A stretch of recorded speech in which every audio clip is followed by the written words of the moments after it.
The first crack in the evening did not sound like glass breaking. It sounded like applause. Soft, polite, controlled. The kind of applause people give when they expect something charming. I remember standing beneath the warm chandelier lights, my wedding dress heavier than I imagined it would be. Not physically, emotionally. The room smelled like roses and champagne. Crystal glasses caught the light. My new husband's hand rested gently against my back. He squeezed once, steady, reassuring. Across the room, my father tapped his champagne glass. Ping, ping, ping. The room fell silent instantly. He loved rooms like this. Rooms where people leaned forward when he spoke. He straightened his jacket. Silver cufflinks. Perfect smile. The image of a proud father giving a wedding toast. But I knew that look. That look wasn't pride. It was performance. My beautiful daughter, he began, his voice warm, polished. From the time she was little, she was serious. Soft laughter rippled through the guests. She counted coins instead of playing with dolls. More laughter. I smiled. Because brides smile. She always needed structure. Always needed guidance. He paused. Even today. His eyes found mine. Even today, she is technically still a dependent. A few confused chuckles. Then clearer laughter. Dependent. He let the word hang in the air. Like I was still a child on his tax forms. Like I had not built my own career. Like the last 12 years had not happened. My husband's hand stiffened on my back. My mother looked down at her napkin. And my father continued. She works hard, he said, shrugging slightly. But some people are better at counting other people's money than building their own. Now the room was quiet. That wasn't a joke. That was a message. He raised his glass. But no matter what, she'll always have a home. As long as she remembers who supports her. Supports her. I felt something shift inside my chest. Not anger. Not yet. Clarity. Because the truth was, I did count money. I was an auditor. A forensic financial auditor. And for the past 6 months, I had been reviewing a case. A large case. A private manufacturing firm flagged for irregular reporting. Unreported revenue. Shell vendors. Creative deductions. I didn't know the client name at first. We worked blind in the early phase. But 3 weeks ago, the file was unsealed internally. The company name hit me like ice water. Harrison Industrial Supply. My father's company. I kept my face still. He was still talking. Of course, he laughed lightly. When you run a real business, you understand how complicated taxes are. Right. Some of his business partners chuckled. The kind of chuckle that sounds nervous. My eyes scanned the room. That's when I saw him. Back near the far pillar. Dark suit. No bottoniere. No champagne glass. Watching. Not smiling. I knew that face. Agent Daniel Reyes. IRS Criminal Investigation Division. He and I had exchanged exactly 3 emails. He was the liaison on the case. And he was not here for cake. My father didn't see him. He was too busy enjoying the spotlight. She may think she knows numbers, my father continued, voice louder now. But real business requires risk, vision, courage. Translation, I build. You observe. The room shifted uncomfortably. My husband leaned slightly closer and whispered, "Are you okay?" I nodded. Because here is what my father did not know. The preliminary audit was complete. The numbers were no longer theory. They were evidence. 3 years of underreported income. 2 offshore holding accounts. 1 silent partner moving funds through a consulting front. And tomorrow morning, the formal notice would be issued. He finished his speech with a smile so wide it almost looked painful. "To my daughter," he said, lifting his glass, "may you someday stand on your own." The applause this time was hesitant. I raised my own glass, met his eyes, and smiled. Because I was already standing. He just didn't realize the ground beneath him was about to move. Across the room, Agent Reyes adjusted his cuff slightly and waited. Most people think revenge is loud, explosive, public. But real exposure? It moves quietly, like paperwork sliding across a desk, like signatures placed in ink, like doors closing without warning. And the next morning, those doors would begin to close. The morning after my wedding, I woke up before the sun. Not because I was nervous, because I always wake up early. Habits don't disappear just because you wear a white dress the night before. My husband, Ethan, was still asleep beside me. Steady, his breathing even. He had grown up in a home where voices stayed low and respect was not a performance. Very different from mine. I slipped quietly out of bed and walked to the hotel balcony. The city was still half asleep. Delivery trucks moved slowly below. Streetlights flickered off one by one. My phone buzzed. One email. Subject line, Case 47B, clearance to proceed. No emotion in that sentence. No drama. Just permission. I stared at it for a long moment. 6 months earlier, I hadn't known 47B would become personal. At first, it was just numbers. And I understand numbers. Numbers don't lie. People do. Growing up, my father liked to tell everyone that I was gifted. But what he meant was useful. At 12, I helped him balance small vendor sheets at the dining room table. At 15, I noticed a missing entry in one of his quarterly summaries. He laughed and told guests I'd be his best investment one day. But something changed when I chose auditing instead of joining his company. He didn't want an independent expert. He wanted loyalty. And loyalty, in his world, meant silence. When I graduated with my accounting degree, I didn't ask him for help. I joined a mid-sized forensic firm in another state. I worked late, learned slowly, verified everything twice. Auditing is not glamorous. It's patient. It's quiet. It's asking one simple question again and again. Does this make sense? 6 months ago, our firm received a referral. Flagged discrepancies in reported income for a regional manufacturing supplier. Large enough to matter. Subtle enough to avoid detection for years. The early review team worked blind. Company name redacted. We only saw revenue streams, expense sheets, transfer chains, vendor IDs, and something didn't make sense. Consulting payments routed through a third-party service. That service routed funds offshore. The offshore account linked back to a holding trust. The trust tied to a secondary executive. It was layered. Careful. Not sloppy. Someone thought they were smart. When the internal review escalated, the redaction lifted. Harrison Industrial Supply. My father's company. I remember sitting in the conference room alone after that meeting. The hum of fluorescent lights felt louder than usual. My manager, Claire, had looked at me carefully. You okay? Professional tone. Not emotional. I nodded. I can stay objective. And I meant it. Because this wasn't about family. It was about documentation. Back on the balcony, I opened the attachment. Clearance granted for full investigation coordination with IRS Criminal Investigation Division, which meant Agent Daniel Reyes would now move from observer to active participant. My father had joked the night before about real business being complicated. It is. But there is a difference between complicated and concealed. I closed my eyes for a moment. No one had forced him into those transfers. No one had forced him to underreport. Every decision had been signed, logged, stored. That's the thing about paper trails. They don't disappear just because you toast over champagne. By mid-morning, the first ripple began. Ethan and I were finishing breakfast when my phone rang. Unknown number. I stepped aside to answer. Is this Ms. Harrison? Yes. This is Daniel Reyes. His voice was calm, neutral. Formal inquiry notices were delivered to Harrison Industrial at 9:02 a.m. Precise. Response. Initial reaction appears unsettled. A pause. Then more quietly. Your father requested a meeting with counsel immediately. I let out a slow breath. Of course he did. Control is the first thing people try to reclaim when it slips. Thank you, I said.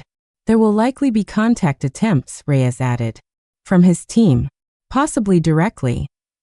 I understand. He hesitated. I attended your wedding last night. I allowed myself the smallest smile. I noticed. I am required to remain neutral, he said carefully. But I will say this. Public statements sometimes complicate private realities. He meant the speech. He had seen it too. the performance, the need to establish dominance.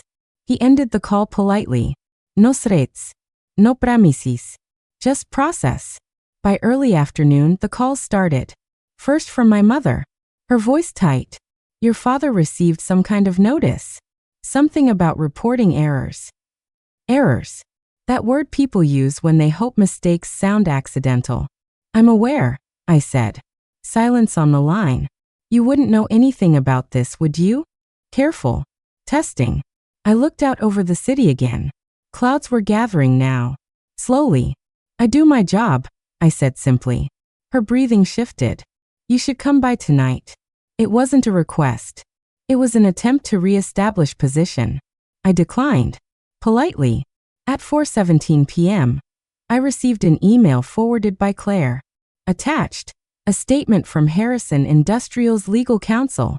The language was aggressive, dismissive, clerical discrepancies, routine misunderstandings, overreach. The kind of language written by someone trying to intimidate regulators. But intimidation only works when facts are unclear. And the facts were not unclear. 3 years. $2.8 million unreported. Funds routed through shell vendors. Tax liability avoidance. Not theory. Not suspicion. Documentation. I leaned back in my chair. And for the first time since the wedding, I felt something sharp. Not anger. Disappointment. Because somewhere in my memory, my father was still the man who showed me how to calculate percentages on a napkin. Still the man who said, always double check. He had taught me precision. And now precision was what would undo him. At 6:40 p.m., Ethan found me sitting at our kitchen table, documents spread in neat rows. He didn't ask questions right away. He just sat down across from me. You're not doing this to hurt him, he said quietly. No. You're doing it because it's right. Yes. He nodded. That was enough. Because here's the truth. This was never revenge. Revenge is emotional. This was accountability. And accountability does not shout. It calculates. That night, I received one final message. Not from my mother. Not from legal counsel. From my father himself. One sentence. Be careful which side you choose. I stared at it for a long time. He still thought there were sides. Family versus outsiders. Loyalty versus law. But he misunderstood something fundamental. There aren't sides when it comes to truth. There's only documentation. And documentation doesn't care whose last name you share. The next 72 hours would change everything. Not because of shouting. Not because of confrontation. But because when control begins to slip from someone who built their life on control, they don't step back quietly. They escalate. And my father was about to escalate. The invitation came the next morning. Not by text. Not by email. A handwritten note delivered by courier. My father always preferred gestures that felt formal. Controlled. Like he was hosting a negotiation instead of a conversation. Dinner. Tonight. 7 p.m. Family only. No signature. He didn't need one. I stared at the envelope for a long time before opening it. The paper was thick. Expensive. The kind of stationery that tries to communicate stability. Stability is a fragile thing when numbers begin to speak. Ethan stood in the doorway watching me. You don't have to go. I know. But I also knew something else. Avoiding the conversation would only allow him to build a narrative without me in the room. And my father loved building narratives. So at 6:55 p.m., we pulled into the long driveway of the house I grew up in. The lights were on. Every single one. Too bright. Too deliberate. My mother opened the door before we rang the bell. Her smile was thin. You look tired, she said. Not hello. Not congratulations on your wedding. Just an observation. I've been working, I replied. She stepped aside. Inside, the dining table was already set. Crystal glasses. Silver cutlery. A full display. But there were only 3 place settings. My husband was not invited. My father stood at the far end of the table, hands clasped behind his back like a CEO waiting to address shareholders. He did not hug me. He did not ask about the honeymoon. He simply gestured to the chair. Seat. I did. The first 10 minutes were silence and controlled movements. Soup was served. Plates shifted. No one mentioned the wedding. Finally, he placed his spoon down. "The notice," he began calmly, "is unnecessary." I didn't respond.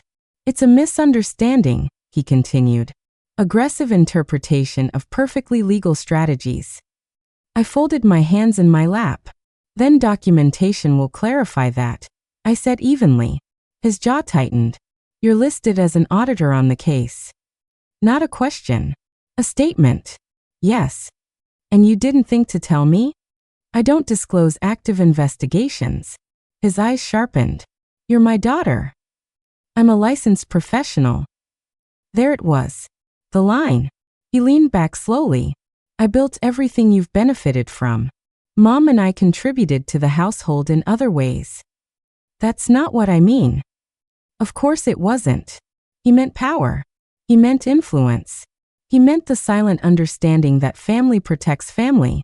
But protection doesn't mean concealment. He slid a folder across the table. Inside were printed spreadsheets.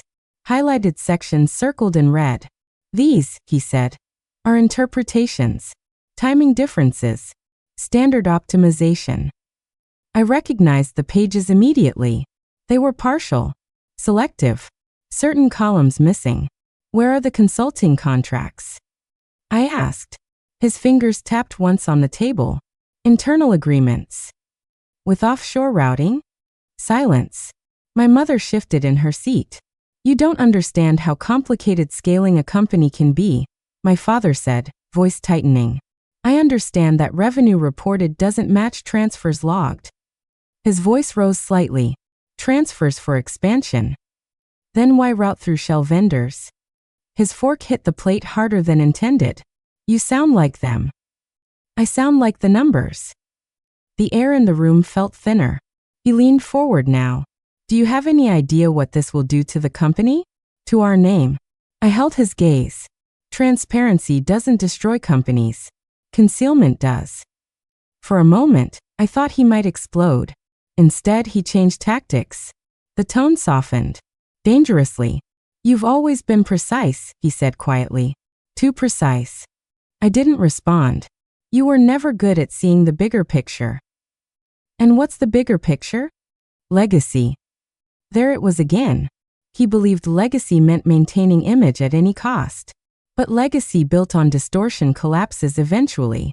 "You humiliated me at my own wedding," he said suddenly. The shift startled even my mother. I didn't say anything. "You allowed that agent to attend." "I don't control guest lists." "You didn't warn me." "There was nothing to warn you about." His eyes narrowed. "You think you're untouchable because you work for the government now?" "I don't work for the government." "You work with them." He stood abruptly. The chair scraped across the floor. "Be very careful," he said quietly. "There are consequences for disloyalty."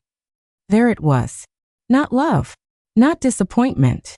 A threat disguised as fatherly warning. I stood slowly to. "I didn't choose sides," I said. "You chose actions." His breathing was heavier now. "You're naive if you think this ends with paperwork. Paperwork is where it begins."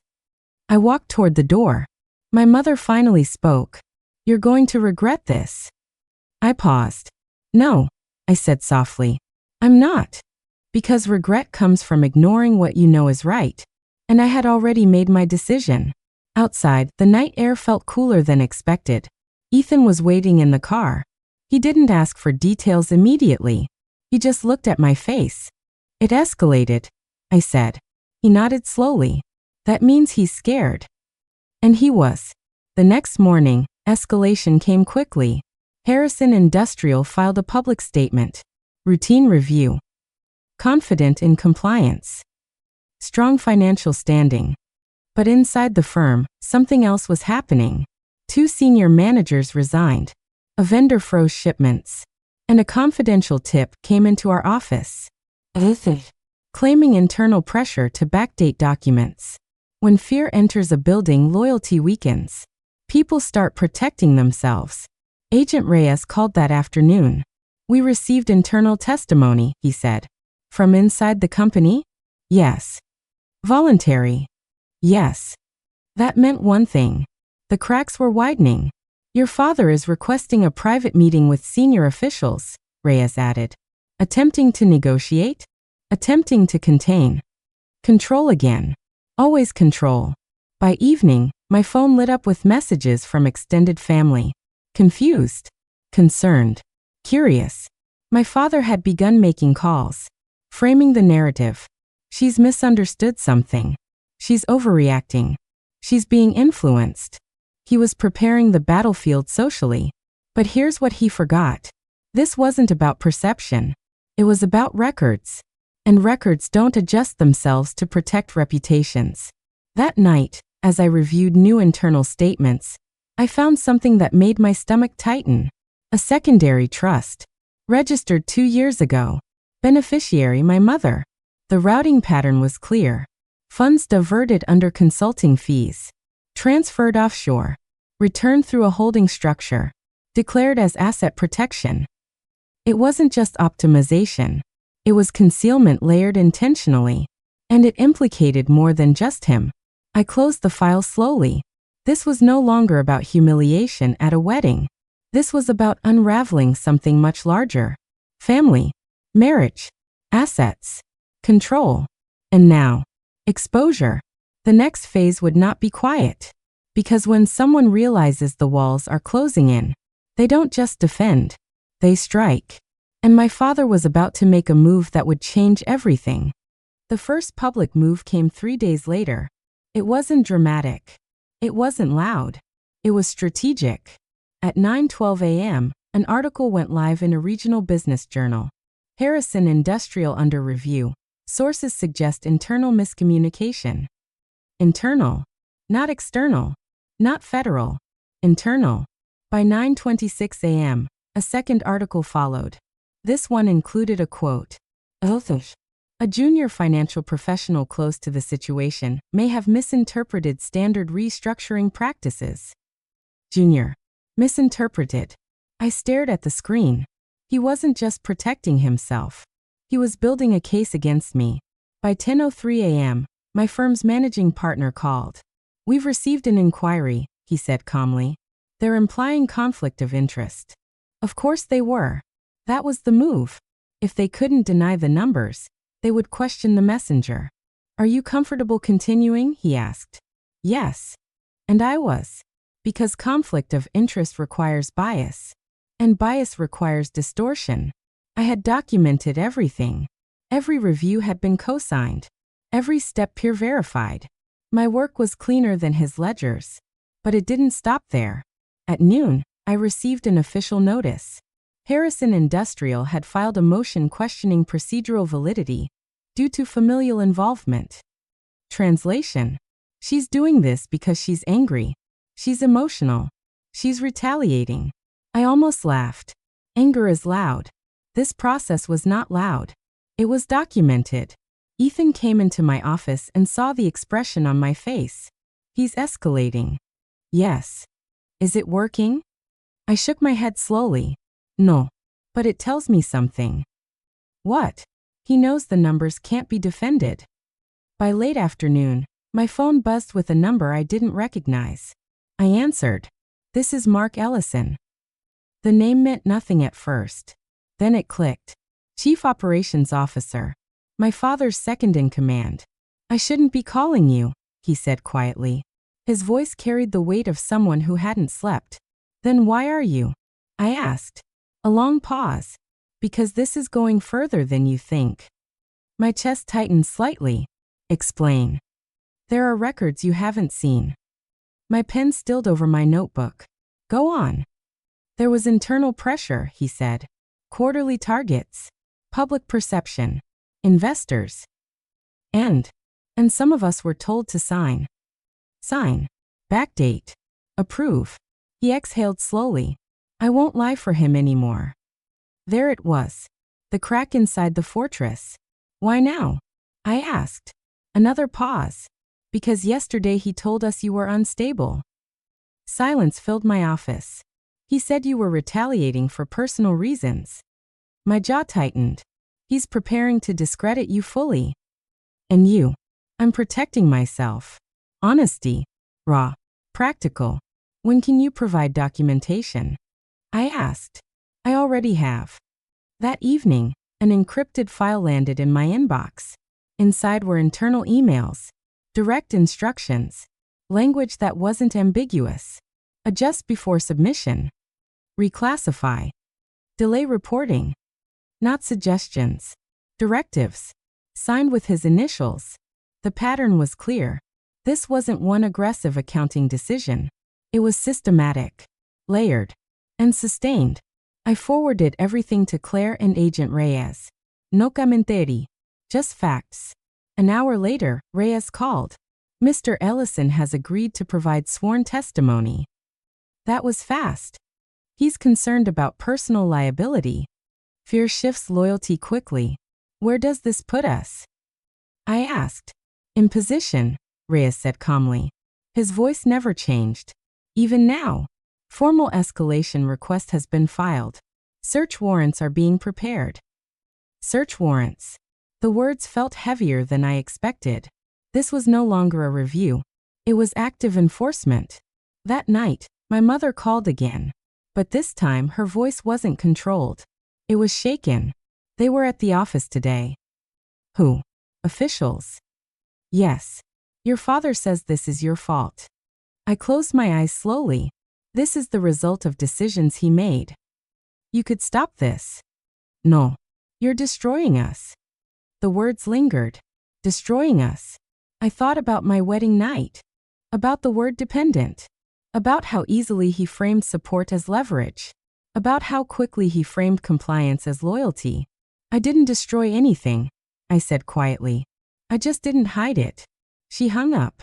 The next morning, the warrants were executed. No sirens. No spectacle. Professional. Measured. Documents seized. Servers copied. Accounts frozen pending review. But my father didn't panic publicly. He held a press conference. Of course he did. Standing in front of cameras, voice steady, he said, "We welcome transparency." I watched the broadcast from my office. He looked composed, confident. But I saw it. The slight tension in his jaw. The extra blink between sentences. He was losing control. And he hated losing control more than anything. Then came the strike I didn't expect. At 4:17 p.m., I received formal notice. A civil suit filed in my name. Allegation. Professional misconduct. Emotional retaliation. Abuse of authority. My breath left my chest slowly. He wasn't just defending himself. He was trying to scare me. Financially. Reputationally. Legally. Ethan found me sitting at the kitchen table again. The same table where clarity first settled. He sued you, he said after reading the notice. Yes. For doing your job. Yes. He looked at me for a long moment. Are you scared? I considered the question honestly. No. Why? Because truth scales. He smiled slightly. And lies collapse. That night, Agent Reyes sent a short message. Stay steady. These tactics are predictable. Predictable. That word grounded me. Because predictable behavior means controlled response. And controlled response wins. But the real shift came 2 days later. When a senior federal supervisor formally signed off on escalation. Criminal charges under review. Financial fraud. Concealment. Structured avoidance. Not gossip. Not rumor.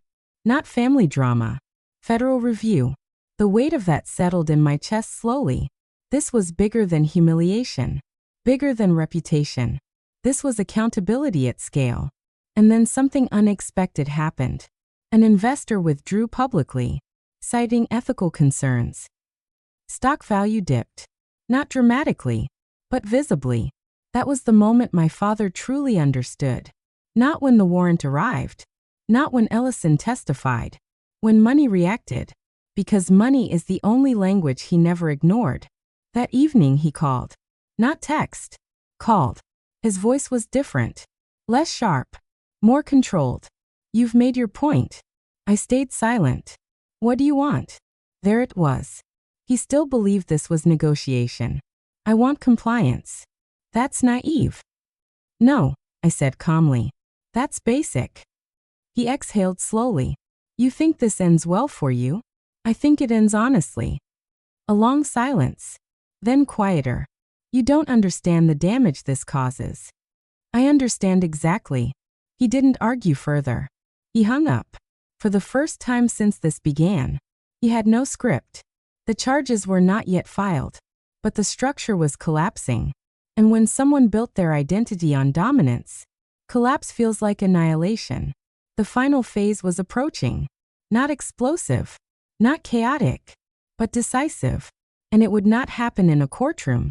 It would happen where he thought he had won. Publicly. The formal charges were filed on a Tuesday morning. Quietly. No flashing headlines. No dramatic press alert. Just an official update entered into the federal record. 3 counts of financial misrepresentation. 1 count of structured concealment. Ongoing review of asset routing through secondary trusts. When Claire called to confirm, her voice was steady. It's public record now. I closed my eyes for a second. Public record. Once something enters public record, it doesn't belong to family anymore. It belongs to history. By noon, business media picked it up. Then local news. Then social media. And then came the clip. The wedding speech. Someone had posted it online. Edited. Titled. CEO calls daughter dependent. Days before federal charges. It spread faster than the formal filing. Because irony spreads faster than documentation. There he was. On screen. Confident. Smiling. Raising a glass. May you someday stand on your own. And beneath it, comments flooded in. He should have listened to her. Guess she was standing just fine. Some parents never expect accountability. It wasn't cruelty. It was consequence. And consequence has a rhythm of its own. By late afternoon, Harrison Industrial's board announced an emergency meeting. Investors were nervous. Suppliers cautious. Banks reviewing exposure. The machine was stalling. And my father, the man who built his identity on control, was losing his audience. At 5:47 p.m., Agent Reyes called. There's a development. I stepped outside onto the balcony again. The same balcony where clearance had arrived. I'm listening. The board has requested a formal review session tomorrow. With federal presence. Yes. And there's pressure internally for leadership transition. Leadership transition. Corporate language for removal. I felt something unexpected. Not satisfaction. Not triumph. Just gravity. This was real now. The next day, I wasn't in the room. I wasn't required to be. But I received updates in measured intervals. 10:12 a.m. meeting began. 10:38 a.m. Evidence summary presented. 11:04 a.m. Board requested recess. 11:41 a.m. Legal counsel returned with negotiation inquiry. Negotiation. Still trying. Still believing this was leverage. At 12:17 p.m., the message arrived. CEO stepping down pending investigation. Not forced publicly, but effectively removed. The man who stood under chandeliers declaring dominance now issued a controlled resignation statement. Temporary leave for the good of the company. He still framed it as sacrifice. He always would. That evening, my phone buzzed again. It was him. I let it ring once. Twice. Then I answered. For a moment, neither of us spoke. Finally, he did. They voted. Yes. You knew they would. I suspected. A long silence. You've embarrassed me. No, I said quietly. Your decisions did. His breathing was slower now. Less sharp. More tired. You think this makes you strong? No. Then what? It makes me honest. The word hung between us. Honest. Not loyal. Not obedient. Honest. He exhaled slowly. You always were stubborn. No. Y correctamente. I was consistent. Another long silence. Then softer than I had ever heard him. I didn't think you'd go this far. I didn't think you had gone that far. That was the moment something shifted. Not reconciliation. Not forgiveness. Recognition. He understood now that this wasn't personal retaliation. It was professional inevitability. He had underestimated process, underestimated documentation, underestimated me. The final turning point came 2 days later. Press conference. But not his. The company's interim leadership. And standing quietly off to the side, Agent Daniel Reyes. No speech. No spotlight. Just presence. Reporters asked questions about compliance, about oversight, about internal controls. And for the first time, the narrative wasn't about family drama. It was about governance, about accountability, about systems correcting themselves. I watched from home, Ethan beside me. When the broadcast ended, he looked at me. How do you feel? I thought carefully before answering. Relieved. Not victorious. Relieved. Because clarity is heavy, but concealment is heavier. That evening, something unexpected happened. My mother came to our apartment. Alone. No makeup. No rehearsal. She sat at our kitchen table. The same one where I had spread documents weeks ago. He's angry, she said quietly. I know. He doesn't understand why you didn't protect him. I looked at her gently. Did he protect me at the wedding? Silence. Tears filled her eyes. I thought it was harmless. It wasn't. She nodded slowly. We always told ourselves the adjustments were temporary. Temporary. The most dangerous word in finance. Temporary becomes pattern. I said softly. She looked smaller than I remembered. He never thought you'd choose this. I didn't choose against him, I said. I chose for truth. She didn't argue. She didn't defend. For the first time, she didn't frame it as loyalty versus betrayal. She just sat with the consequences. 2 weeks later, the formal investigation moved into settlement discussions. Asset recovery. Penalties. Compliance restructuring. No dramatic courtrooms showdown. No cinematic collapse. Just signatures. Numbers corrected. Structures rebuilt. The system doing what it was designed to do. And my father? He withdrew from public leadership. Not imprisoned. Not destroyed. But exposed. And exposure changes a person. It removes illusion. One evening, months later, I received a final email from him. No accusations. No threats. Just one sentence. You were right about documentation. I read it twice. Then closed my laptop. Because sometimes that is the closest thing to an apology you will ever receive. People expect revenge stories to end with applause. With someone standing victorious while another falls. But that isn't how real accountability works. It doesn't clap. It corrects. And correction is quieter than revenge. People imagine that after something like this, life becomes louder. It doesn't. It becomes quieter. 3 months after the resignation, the headlines faded. The wedding clip stopped circulating. The board installed new compliance officers. Audits became stricter. The company stabilized under interim leadership. On paper, it looked like a standard corporate correction. But internally, everything had shifted. Especially inside me. The first time I walked into a grocery store alone after the news cycle ended, I noticed something strange. No one stared. No one whispered. The world had already moved on. And that's when I understood something important. Public humiliation feels permanent when you're standing in it. But the world forgets quickly. What stays is not the embarrassment. What stays is the integrity. My firm conducted an independent review of my involvement. Thorough. Meticulous. Every email. Every sign-off. Every timestamp. I cooperated fully. 2 weeks later, I received the formal conclusion. No professional misconduct. Full procedural compliance. Claire handed me the letter in person. You were cleaner than required, she said. That meant more to me than any online comment ever could. Because reputation built on performance fades. Reputation built on process remains. At home, life slowly returned to something like normal. Ethan and I finally took a delayed honeymoon. Not extravagant. Just quiet. A coastal town with long morning walks and no business calls. One evening, sitting by the water, he asked me something I hadn't asked myself yet. If he had apologized earlier, would you have stopped? I watched the tide roll in before answering. No. Why? Because apology doesn't erase documentation. He nodded slowly. You don't hate him? It wasn't a question. No, I said softly. I don't. Hatred requires emotional heat. What I felt was cooler, more measured.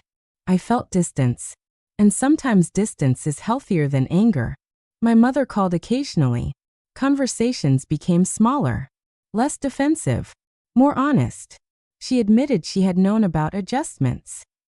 But she never understood the scale. I thought it was strategy, she said once. Strategy is transparent, I replied gently. Concealment is different. She didn't argue. She had stopped arguing. Sometimes accountability educates more effectively than lectures ever could. 6 months after the charges, my father requested to meet. Public place. Neutral ground. A quiet cafe downtown. He looked older. Not physically fragile, but stripped of something invisible. Control. We sat across from each other in silence for a moment. I underestimated you, he said finally. Yes. He gave a small, humorless smile. I thought you needed my structure. I built my own. He nodded. I confused protection with possession. That sentence mattered, because it was the first time he spoke in reflection rather than defense. I won't ask for forgiveness, he added. I'm not offering punishment. Another pause. I never meant to humiliate you at the wedding. I know, but you did. He nodded again. I always believed strength meant dominance. And now? He looked down at his coffee. Now I think it might mean restraint. We didn't hug when we left. But we didn't leave as enemies either. We left as two adults who finally understood each other without illusion. Back at work, I was assigned new cases, new companies, new discrepancies. Life doesn't pause for personal drama. And I was grateful for that. Because purpose grounds you. One afternoon, Agent Reyes stopped by the office unexpectedly. No file in hand. No official reason. Case 47B is officially closed, he said. Settlement finalized? Yes. Compliance measures? Strict. He hesitated for a moment. You handled it professionally. I handled it properly. He smiled slightly. That's rarer than you think. Before he left, he added one more thing. Most people in your position would have stepped away. I couldn't. Why not? Because walking away would have meant agreeing silently. He nodded. And that was enough. The last piece of closure came unexpectedly. One evening, I found the wedding video saved on my laptop. I hadn't rewatched it since the clip went viral. I hesitated, then pressed play. There I was, standing under warm lights, smiling politely as he said the word dependent. But something felt different watching it now. I didn't see humiliation. I saw contrast. He was speaking from assumption. I was standing in truth. And truth, even when silent, is steady. I paused the video just before the applause. Because that's the moment everything had already shifted. He just didn't know it yet. People still ask sometimes. Was it worth it? The investigation, the tension, the lawsuit, the distance. And my answer is always the same. Yes. Not because he stepped down. Not because the company corrected. But because I did not compromise myself. Integrity doesn't guarantee applause. It guarantees peace. There's something else I've learned. Family loyalty is not measured by how well you hide mistakes. It's measured by how honestly you face them. And sometimes the most loving thing you can do is refuse to participate in a lie, even when it costs you comfort, even when it costs you approval, even when it costs you a version of someone you once admired. On our first wedding anniversary, Ethan raised a glass at dinner, not in a ballroom, not under chandeliers, just the two of us at home. To standing on your own, he said gently. I smiled, because I had never been dependent. Not on him, not on my father, not on applause. I depended on truth. And truth, unlike control, doesn't collapse. It holds, quietly, steadily, without performance. Revenge is loud. Justice is quiet. Revenge tries to hurt. Justice tries to correct. And sometimes the strongest thing you can do is let documentation speak louder than pride. Because when the applause fades, only integrity remains.